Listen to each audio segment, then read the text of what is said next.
Halo guys, sobat-sobatku yang berbahagia dimanapun kalian berada, gimana nih kabarnya? Semoga sehat selalu ya guys.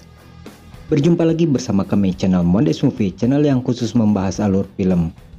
Ketika seorang polisi harus berhadapan dengan rekan kerjanya saat bertugas dulu, tentu saja hal itu sangat merepotkan ya guys. Ya, secara dia udah tahu cara kerja kita. Hal itulah yang harus dihadapi oleh mantan guru Wing Chun saya, yaitu Mamang Donnie. Yang kali ini dia harus berhadapan dengan mantan senior saya waktu jualan cilok di Cina, yaitu Mamang Nicholas. Jadi bagaimana kisah selengkapnya, langsung saja kita review filmnya. Tapi sebelum masuk ke ceritanya, alangkah baiknya sobat-sobat menekan tombol subrek dan mengaktifkan tombol loncengnya agar saya lebih bersemangat lagi dalam membuat konten. Terima kasih dan tetap di dia wae.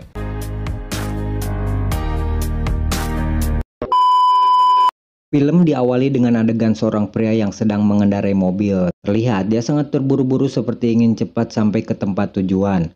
Setelah sampai di sebuah tempat, rupanya si pria diperlihatkan oleh sebuah kasus pengeroyokan. Dengan bergegas, dia pun mencoba melerai kejadian itu. Tapi tanpa disangka,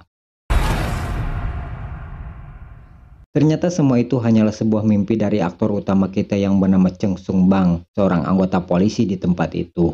Dalam menjalani kehidupannya, Bang ditemani oleh seorang istri yang cantik, dan yang lebih membuat Bang bahagia, ternyata sang istri sedang mengandung seorang anak, sehingga bisa dipastikan dalam waktu dekat Bang akan menjadi seorang ayah.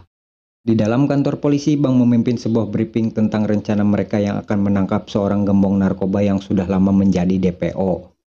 Dalam kasus ini, sang gembong narkoba akan bertransaksi dengan kelompok mafia asal Vietnam.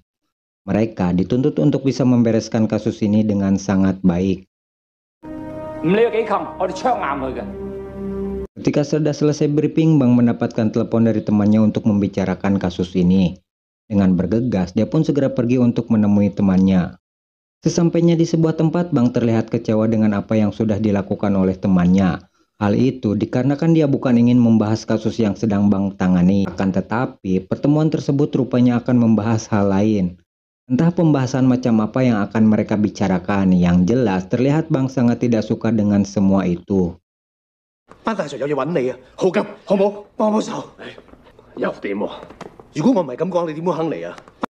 Rupanya pertemuan itu memang tidak akan membahas kasus yang akan Bang lakukan.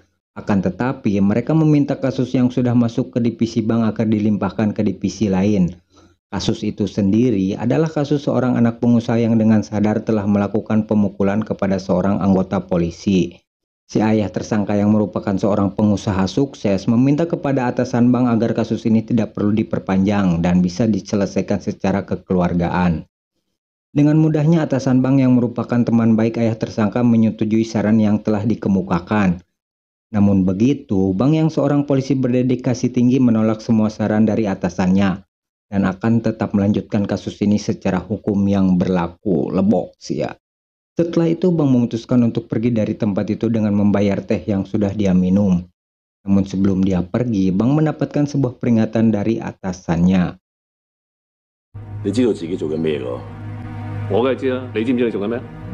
Kembali ke kantor polisi, Bang rupanya tidak diikut sertakan dalam rencana penangkapan gembong narkoba yang sudah dinantikannya selama beberapa tahun ini. Hal tersebut tentu saja akibat dari sikap Bang atas kasus anak pengusaha tadi. Dengan kata lain, atasan Bang secara tidak langsung telah mematikan karirnya sebagai anggota polisi. Namun yang lebih Bang khawatirkan ternyata bukanlah hal tersebut. Lebih dari itu, ternyata pasukan yang dikirim menurut Bang terlalu sedikit untuk menangkap gembong narkoba yang sudah menjadi DPO. Dan hal itu bisa menyebabkan gagalnya rencana ini. Dan yang lebih parah, penggerebekan itu diprediksi akan banyak memakan korban. Untuk itu Bang meminta rekannya untuk segera menunjukkan lokasi penggerebekan itu. Namun dengan pedenya, si rekan mengatakan bahwa dia akan membereskan semua ini dengan tim yang dia bawa.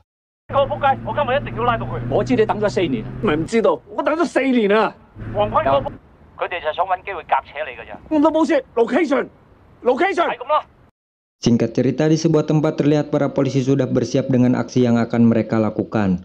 Sesuai rencana, mafia Vietnam yang akan bertransaksi dengan gembong narkoba sudah mulai masuk ke TKP. Tapi tanpa diduga, ada tim lain yang ikut serta dalam transaksi ini.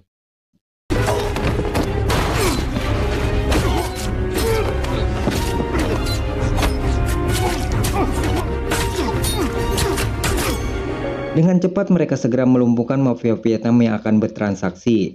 Untuk kemudian mereka menggantikan posisi mafia itu untuk bertransaksi dengan gembong narkoba. Sementara itu sistem transmisi pada polisi mulai mengalami gangguan. Dan sepertinya kelompok itu sudah mempersiapkan dan memperhitungkan segala kemungkinan pada transaksi kali ini. Mereka terlihat bukan tim sembarangan. Hal itu diperkuat dengan ulah mereka yang dengan sengaja memberitahu bahwa polisi sudah berada di tempat ini. Yang padahal jika mereka hanya menginginkan narkoba maka hal itu tidak perlu dilakukan. Hal itu jelas adalah sebuah kesengajaan yang sudah direncanakan.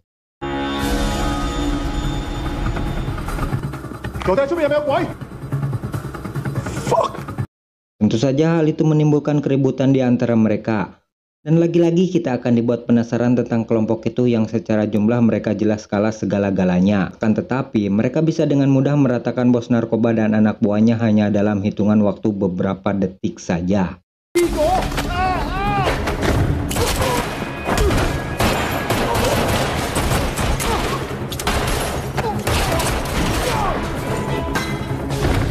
Tak hanya itu, para polisi yang ada di sana tak luput dari keganasan kelompok itu. Sepertinya mereka memang sudah hafal betul dengan pergerakan dan strategi para polisi.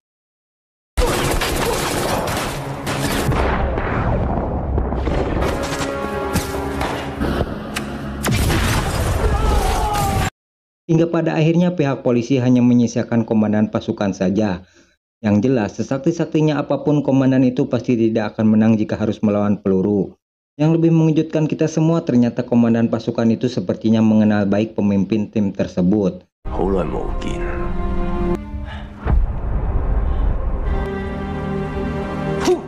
Tak berselang lama, Bang dan pasukannya datang ke tempat itu. Akan tetapi hal tersebut rupanya sia-sia saja, karena di sana sudah tidak menyisakan apa-apa lagi selain mayat yang berjatuhan di mana-mana. Di tempat yang berbeda kita melihat pasukan itu menyerahkan barang rampasannya kepada seseorang. Scene kemudian berganti dengan memperlihatkan masa lalu sang pemimpin pasukan yang diketahui bahwa namanya adalah Yu Konggo. Kita panggil saja dia Yu. Di sini kita mengetahui sebuah fakta bahwa Yu adalah seorang mantan anggota polisi. Itulah sebabnya kenapa mereka bisa dengan mudah menghabisi semua orang pada aksi sebelumnya. Yang menarik, Yu ini adalah mantan anak buah Bang yang paling berbakat di antara polisi lainnya. Suatu ketika Yu dan Bang mendapatkan sebuah tugas untuk menyelamatkan seorang pengusaha yang menjadi korban penculikan oleh seseorang. Rupanya tugas itu sendiri bersifat rahasia sehingga tidak seorang pun yang mengetahui kasus ini selain mereka bertiga. Tanpa membuang waktu lagi, Bang dan Yu segera mengejar orang yang dicurigai sebagai salah satu penculiknya. Mereka akan dibagi menjadi dua kelompok. Kelompok Yu akan mengejar orang yang diduga menjadi penculiknya. Sementara itu, kelompok Bang akan bertugas mencari keberadaan Sandra sesuai instruksi dari kelompok Yu. Dengan berbekal informasi yang didapat, akhirnya kelompok Yu mendapatkan salah seorang penculiknya.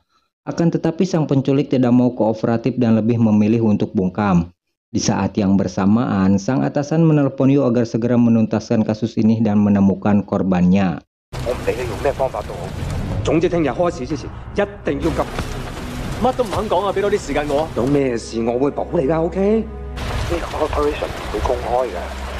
Bahkan si atasan menjamin dan memberikan keleluasaan kepada mereka untuk bebas melakukan interogasi asalkan dia mau buka mulut. Dia akan melindungi segala aksi yang telah dilakukan oleh Yu dan anak buahnya. Mendengar hal itu, Yu dan timnya sangat bersemangat untuk menuntaskan kasus ini. Mereka kemudian melakukan suatu tindakan ekstrim dengan menaruh rahang tersangka pada sebuah besi dan menghitung sampai 3 untuk memberitahu di mana korban disandra.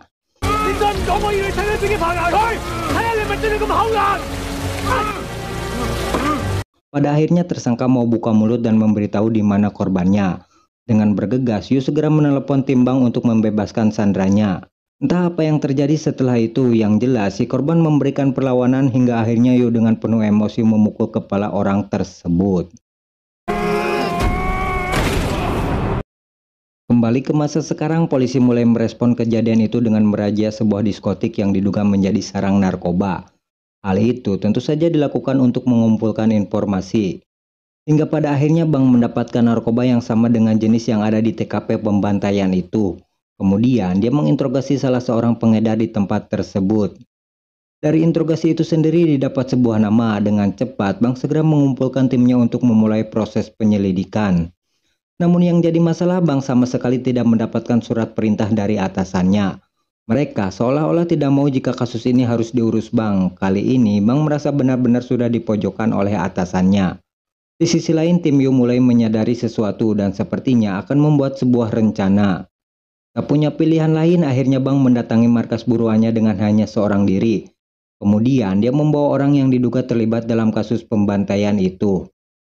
Upaya Bang tidak serta-merta berjalan mulus. Di sana dia mendapatkan hadangan dari anak buah tersangka yang begitu banyak. Setelah itu dia membawa Bang kepada bos yang berkuasa di tempat tersebut. Namun begitu, dia tetap tidak mau berbicara dan mencoba menembak Bang. Baku tembak pun tidak bisa dihindari lagi di tempat itu.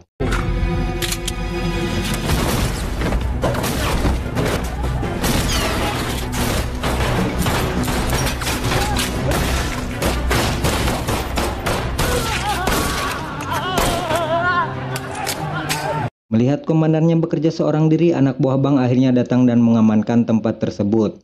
Akan tetapi si tersangka masih bisa kabur dari tempat itu. Bang yang tidak mau kehilangan buruannya dengan bergegas segera mengejar orang tersebut. Namun sayang saat di suatu jalan orang tersebut harus mati oleh mobil yang melaju kencang.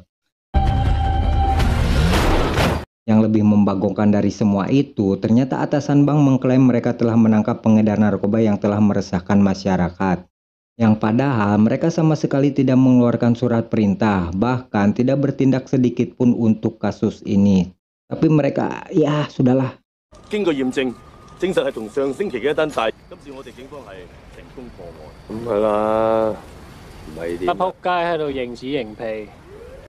Cerita kemudian kembali flashback ke masa lalu, di mana di sini film menceritakan tentang tragedi pemukulan yang telah dilakukan oleh kelompok Yu. Saat itu Yu sama sekali tidak khawatir akan perbuatan yang telah dia lakukan karena dia sangat yakin bahwa dia akan dibela di persidangan nanti.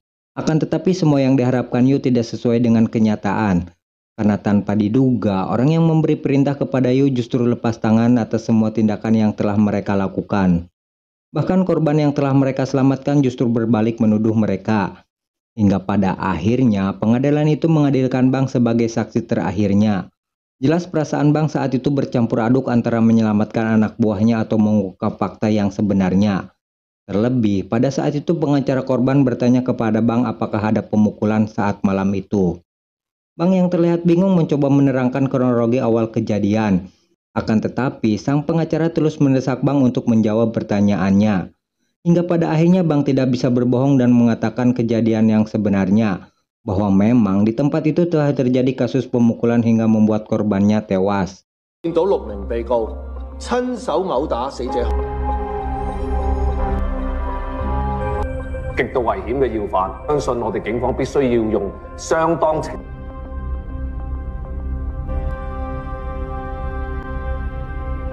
有定冇？如實作答。證人請。有。唔該晒。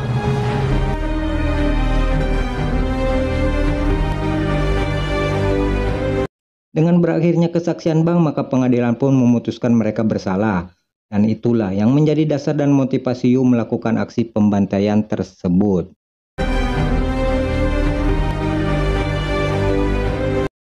Salah seorang anak buah Yu yang bernama Gongji sempat bersitegang dengan sang pacar. Hal tersebut dipicu karena sang pacar telah mempunyai kekasih lain. Padahal selama ini Gongji telah memberikan segalanya untuk kekasihnya itu. Bahkan dia memberikan sebuah jam mewah yang didapatnya saat kasus pembantaian dulu. Dan jelas itu adalah sebuah kesalahan besar yang telah dia lakukan. Terlebih setelah itu Gongji dengan perasaan emosi membunuh kekasihnya untuk kemudian dia membuang mayat sang pacar ke laut. Kasus itu pun mulai terendus oleh polisi. Mereka mulai mencurigai kelompok Yu terlibat dalam kasus pembantaian itu. Dengan bergegas mereka mulai memburu Gongji yang terlihat berada di jalanan. Aksi kejar-kejaran pun sudah tidak bisa dihindari lagi.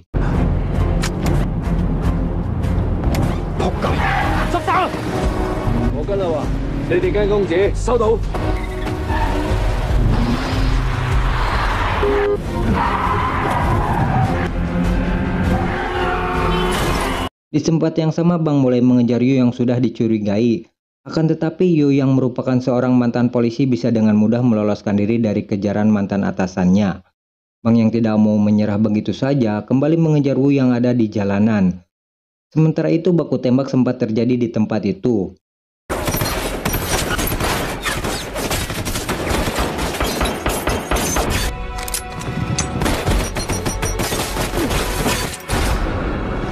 Bang sendiri harus berhadapan dengan Yu yang harus berduel di atas sebuah kendaraan. Namun begitu Yu bisa meloloskan diri dengan memanfaatkan orang yang ada di sana.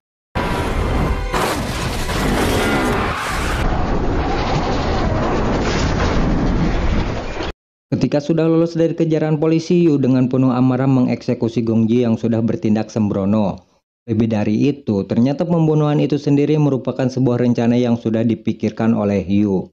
Di tempat yang berbeda, Bang kembali harus berhadapan dengan atasannya yang tidak suka dengan sikapnya yang telah dia lakukan. Bahkan mereka akan melimpahkan kasus Yu kepada divisi lain. Jelas Bang tidak terima dengan semua itu. Untuk pertama kalinya, Bang menolak perintah atasannya dengan suara yang dengan suara yang begitu lantang. Tanpa mereka duga, Yu dan kelompoknya datang ke kantor polisi untuk membuat sebuah laporan.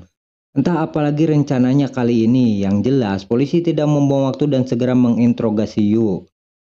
Interogasi itu sendiri terkesan hanya buang-buang waktu saja, dan sepertinya itu merupakan salah satu bagian dari rencana Yu. Setelah itu Bang mencoba menginterogasi Yu. Saat sedang menginterogasi, mereka mendapatkan kabar bahwa mayat Gong Ji telah ditemukan. Hal tersebut tentu saja membuat Bang marah kepada Yu, karena dia yakin bahwa Yu telah membunuh Gong Ji untuk suatu kepentingan.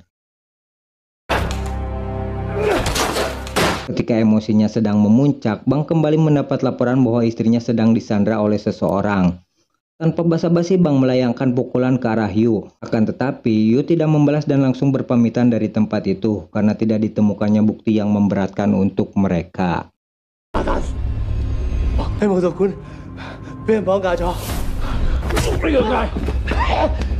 Singkat cerita, kita melihat keadaan di sebuah tempat. Di sana sudah tampak tim penjinak bom yang bersiap untuk mencegah ledakan yang akan terjadi. Bang sendiri berusaha membujuk tersangka agar tidak meledakkan tempat itu. Dan kita akan dibuat terkejut manakala tersangka pengebom adalah orang yang telah memerintahkan Yu pada kasus penculikan dulu. Sehingga bisa dipastikan bahwa kasus bom bunuh diri ini adalah murni sebuah balas dendam yang telah Yu lakukan. Bang harus berpacu dengan waktu untuk menjinakkan bom itu. Bom itu sendiri terhubung dengan denyut nadi si pelaku. Dengan kata lain, polisi harus membunuh tersangka agar bom itu berhenti. Jelas itu adalah sebuah pilihan yang sulit untuk Bang. Akan tetapi karena kehabisan waktu, anak buah Bang menembak si tersangka untuk menghentikan bomnya.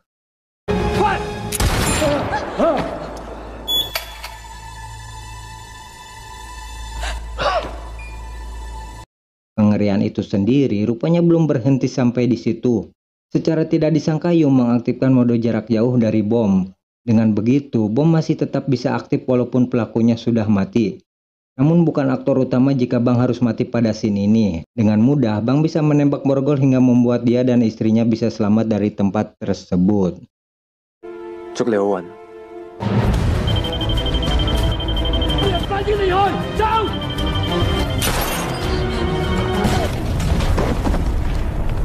Untuk melanjutkan aksinya, Yu kemudian mendatangi seseorang yang akan menyewa mereka untuk melakukan sebuah tugas.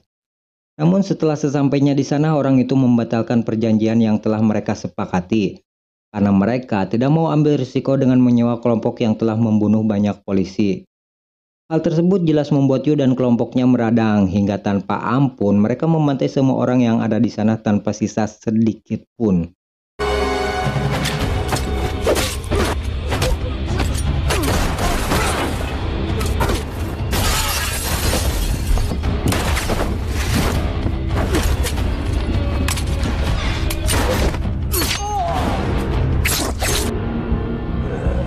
Seperti layaknya polisi India, polisi Cina juga bisa terlambat datang ke tempat itu.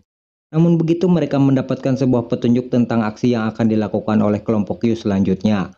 Ternyata mereka akan merampok sebuah bank yang ada di kota tersebut. Dengan bergegas polisi bersiap di lokasi bank yang diduga akan dirampok. Akan tetapi, bank rupanya menyadari bahwa ini adalah sebuah jebakan. Karena pada faktanya Yu akan merampok bank yang berbeda dengan yang sudah diduga oleh polisi saat ini. Kepada atasannya, Bang meminta mengirimkan tim lain ke lokasi yang sudah diketahui. Akan tetapi, lagi dan lagi atasannya tidak mendengar apa yang sudah Bang bicarakan. Dia mempersilahkan Bang untuk pergi dari tempat itu jika memang dia yakin dengan pilihnya saat ini. Pada saat Bang akan berangkat dari tempat itu, Yu sendiri sudah membobol bank tersebut.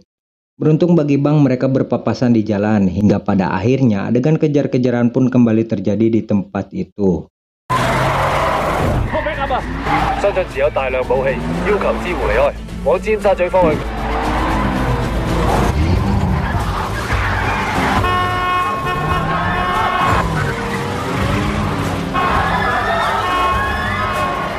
Tiba di suatu jalan, tim Yu sudah dikepung oleh puluhan anggota polisi di tempat itu. Akan tetapi mereka masih bisa memberikan perlawanan dan berhasil melumpuhkan beberapa polisi yang ada di sana. Namun seberapa kuat pun mereka tetap kalah jumlah dengan polisi di tempat itu. Hingga pada akhirnya mereka harus mati satu persatu oleh polisi yang ada di sana.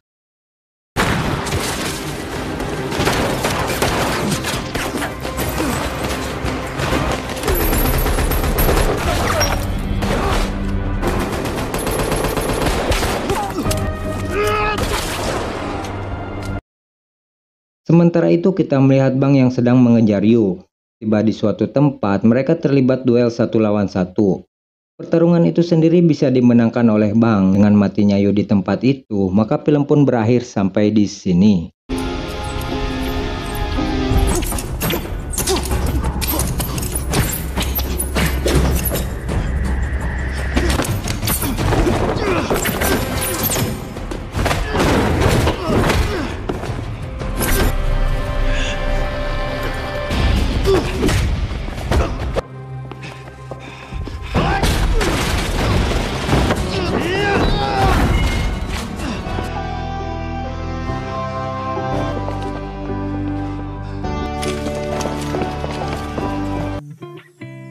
Jadi itulah guys alur cerita film Ranking Fire yang dibintangi oleh Donnie Yen ya. Filmnya sih bagus lah, banyak adegan tembak-tembakannya gitu. Efek CGI-nya juga tidak kalah keren dengan film Hollywood. Jadi overall bagus lah, keren filmnya gitu. Akhir kata saya dan tim Mondes Movie mengucapkan terima kasih dan tetap di DIY.